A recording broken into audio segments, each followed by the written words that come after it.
Hello and welcome back to the channel HardReset.Info, and today I'll show you how to contact Supplier on AliExpress. Open AliExpress application on your device, and then here what you want to do is find the product that you're interested in.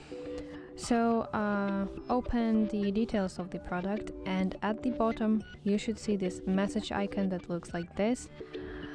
Tap on it and this will redirect you to private messages with this supplier.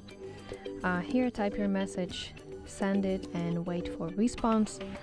But if you have that situation when you already placed an order and you want to contact your supplier, go to account at the bottom and here section my orders, tap view all button, and here you should find the order that you want to talk about. Tap on it and then you will see the option to message the supplier directly. Process is simple. Type your question, send button, and then wait for reply.